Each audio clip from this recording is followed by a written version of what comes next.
నాగార్జున రెడ్డి. అన్న ఎక్కడి నుంచి అన్న? ఇక్కడ పులిపాడు అంటే దర్శిని నియోజకవర్గం. అయితే దర్శిని నియోజకవర్గంలో ఎలా ఉంది ఎలక్షన్ ప్రచారం కానీ, లేకపోతే ఎవరి వైపు ప్రజలందరూ ఈసారి దర్శిని నియోజకవర్గంలో జెండా ఎగరైపోతున్నారు? దర్శి నియోజకవర్గంలో బూచేపల్లి అడ్డా దర్శి. ఎందుకని బూచేపల్లి అడ్డా? ఆల్రెడీ అవతల వైపు టీడీపీ అభ్యర్థి కూటమితో అసలు లక్ష్మీ గారు కూడా గెలుస్తానని చెప్తున్నారు పక్క నుంచి. లక్ష్మీ గారు నాకు తెలిసి ఒక 40,000 ఓట్ల మెజార్టీతో ఓడిపోయింది. కన్ఫామ్. ఏంటి అంత నమ్మకంతో చెప్తున్నారు? 40,000 ఓట్లని ఫిగర్ కూడా చెప్తున్నారు. మనం డైలీ బూచేపల్లి శివప్రసాద్ గారి దగ్గర వెళ్ళినా మన సొంత మనుషులకు ట్రీట్ చేస్తారు వాళ్ళు. ఇప్పటికే ప్రతి గ్రామంలో ప్రతి సిటీలో తిరిగి వచ్చారు శివప్రసాద్ రెడ్డి గారు. నాకు తెలిసి శివప్రసాద్ 40,000 మేరకు గెలుస్తారు.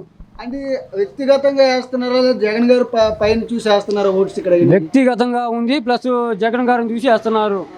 జగన్ గారు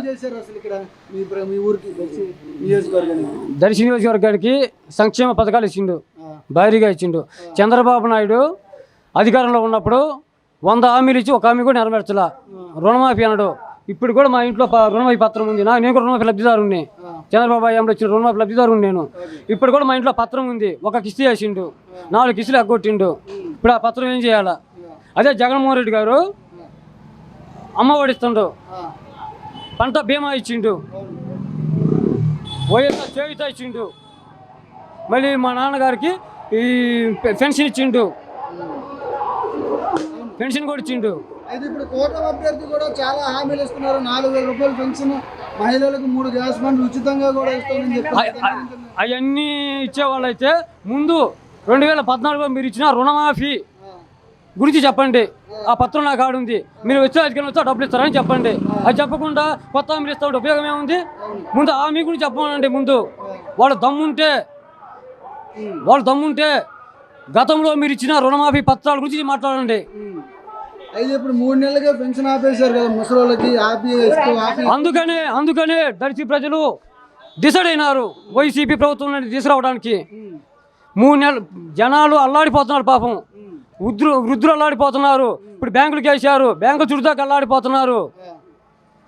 ఏ బ్యాంకులో పడ్డ కూడా తెలియదు వాళ్ళకి. ఆ 3 నెలలు కలిపి నేను వస్తే ఆ 4,000తో సహా 7,000 రూపాయలు కలిపి 3,000 రూపాయలు కలిపి 7,000 ఇస్తానని చెప్పి. అదే దానికి నేను ఇందాకే చెప్పా. ముందు రుణమాఫీ పత్రాలు ఇచ్చారు గతంలో 2014లో. వాడి గురించి చెప్పానండి. కొత్త హామీలు వద్దు, కొత్త హామీలు నెరవేర్చడు. చంద్రబాబు నిజం చేస్తే వాడు తల 1000 ఒక్కలైద్ది. నిజం చేస్తే వాడు చేప ఉంది, అందుకని నిజం చెప్పడాడు. వాడు పిచ్చనా కొడుకు అండి. వాడి గురించి చెబుతారు, వాడి గురించి మాట్లాడడం అనవసరం. వాడు ఒక పిచ్చనా కొడుకు. పవన్ కళ్యాణ్ మొంట 2 నియోజకవర్గ పోలీసుకి డిపాజిట్లు అక్కడ మొంటకి.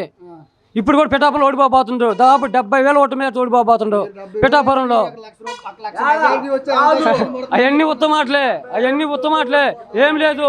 దర్శిలో శివప్రసాద్ 40,000 మెజార్టీతో గెలవబోతుండ్రు. కావండి రాసి పెట్టుకోండి. అక్కడేమో గీతా గారు కానీ లేకపోతే అటుపక్క ఏం భయపడుతున్నారని చెప్తున్నారు. అవన్నీ ఉత్తమాటలే.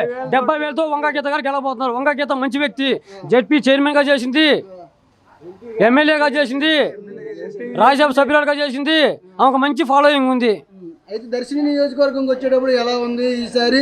ఇటుపక్క ఓట్లకు వచ్చేటప్పటికి 2 లక్షల పై చిలుకలో ఉన్నాయి ఇక్కడ ఓట్లు. దాంట్లో కాపు ఓట్లు దాదాపుగా 35,000 నుంచి 40,000 ఓట్లు ఉన్నాయి. కమ్మ ఓట్లు 40,000 చిల్లర పైన ఉన్నాయి. ఇక్కడేమో రెడ్డి ఓట్లు 45,000 చిల్లర ఉన్నాయి. బల్జా ఇంకా మిగతా రిమైనింగ్ ఓట్లు అన్ని కలిపి దాదాపుగా ఒక 50,000-60,000 ఓట్లు ఉన్నాయి. ఇవన్నీ ఓట్లు ఎవరి వైపు మొగ్గు చూపే అవకాశం కనబడుతుంది? వచ్చేసి కమ్మోళ్ళు వాళ్ళ పార్టీకి వాళ్ళు వేసుకుంటారు. అంటే మొత్తం కూడా వేసుకోరు. ఒక 40% మనకే వేస్తారు. కాపులు వైసీపీకే వేస్తారు. బుజ్జిపచ్చి చేస్తారు కాపులు 100%. రెడ్డి చేస్తారు. ఎస్సీ ఎస్టీలు పొరలబడేస్తారు. ఈసారి జగన్కి ఎస్సీ ఎస్టీలు పొరలబడేస్తారు. కావాలి చూసుకో. అయితే మీరు దర్శిని నియోజకవర్గ ప్రజలకు మీరేం చెప్పాలనుకుంటున్నారు? ఈసారి ఎవరైతే మంచి నాయకులు అయితే వస్తే మాకు మంచి జరిగిద్దని మీరు ఎవరు అనుకుంటున్నారు? దర్శి నియోజకవర్గ ప్రజలకు నేను చెప్పేది ఒకటే. మీకు అమ్మఒడి కావాలి అంటే జగనానికి ఓటేయండి. మీకు వైఎస్ఆర్ చేయూత కావాలి అంటే జగనానికి ఓటేయండి.